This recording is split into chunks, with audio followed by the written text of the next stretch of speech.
Is this initiative carried out all over the country, or is it restricted to only Lagos? Just in Lagos and Abuja. So each bank nominated 2 branches, so we would have control. It's a controlled test. So each bank nominated 2 branches, either in Lagos or in Abuja. We've run in both.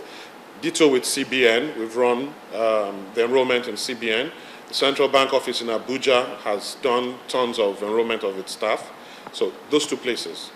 It's a phased approach. Since the registration began, what has been the response like? Again, because it was controlled, it's largely bank staff, and it was a learning process.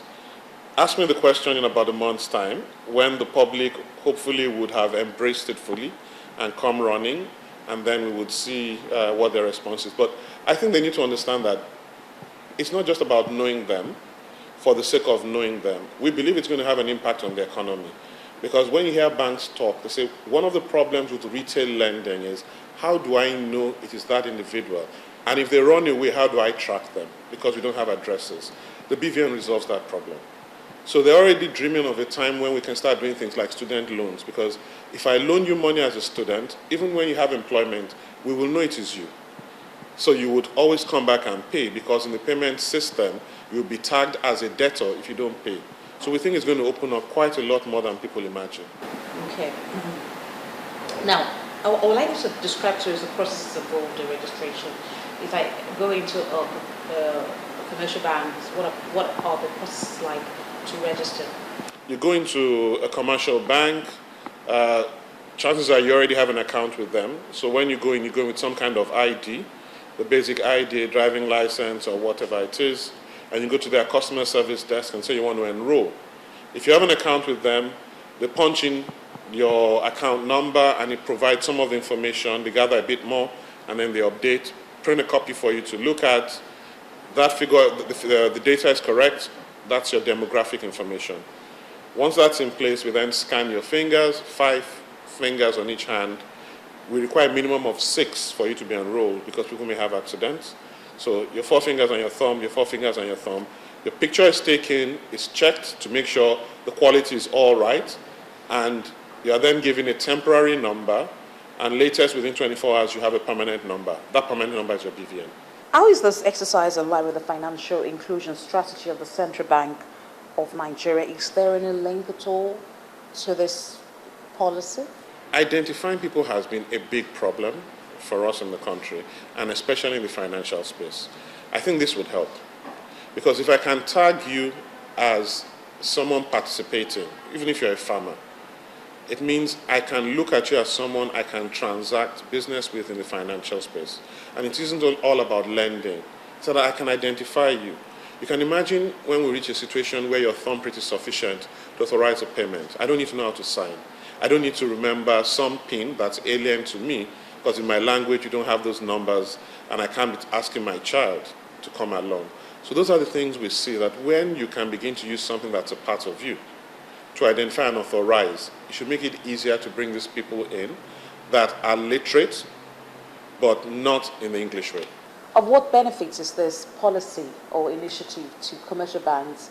Are they saving money? Or are they going to spend money to drive it? I think as a start, they're spending money because they already have the customers. Remember we said we're starting with customers who are then having their BVN tied to their account. So they're already customers of the banks. But what the banks will do with this over time is we would reduce fraud cases, because you find people who commit fraud and they have accounts all over the place, but you don't know. And there's no way Bank A will know that that fraudster had committed fraud in Bank B and has account in Bank C. Because we can uniquely tie each individual to their accounts, it means we would reduce the instances of fraud. And that in itself is going to be a big savings for the banks. It will also automate the process of identifying, authenticating, and all the things that go around it. Do you think there's been enough awareness on this project? It is a bankers committee initiative. And the reason why I emphasize bankers committee is that that responsibility you mentioned actually lies on all the parties, including the banks.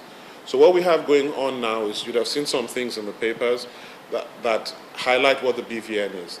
Each bank has committed to then carry it on, because you see adverts in the papers, you see jingles in the papers from banks. So they'll also pick up some aspect and be telling the public, their own customers, about BVN and the need and benefits for it. So the central bank has a role because it has a literacy project and committee, but even the banks have also agreed to complement it. So it's all of us that will be jointly sending the message across. Because we're also doing it in a phased approach, starting with Lagos and rolling, I think it can allow us to concentrate some effort in those locations as we bring the public there up to speed in knowledge, rather than trying to dissipate it around the country in general. And by the time you get to some locations, maybe that level of interest may not be there. So it's a collective thing. When do you think that this initiative will be rolled out to other parts of Nigeria? We are hopeful that we should begin to see, definitely outside Lagos, to the some of the more major places before the end of the year. I'd like you to assess the cashless policy of the central bank, because I want to believe this is part of the financial inclusion strategy of the Apex Bank.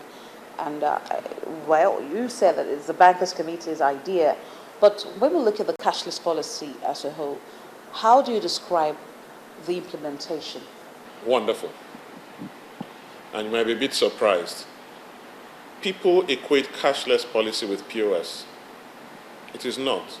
It's about encouraging people to take transactions that were done largely with cash and moving them to electronic means. So when we look across the spectrum of electronic payments, it has increased, it doubles like every year. So you're finding a lot of government agencies, state governments that were doing a lot of cash collections have all been converted to electronic means. So when we talk about cashless, it's mainly POS and the problems people have been looking at. Where payments have been on the increase, it's cashless, it's cards. Remittance is paying people.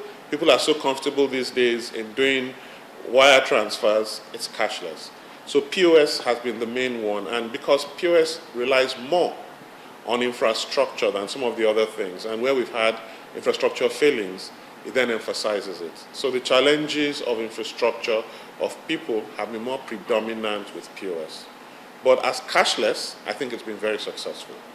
As POS, we've had challenges.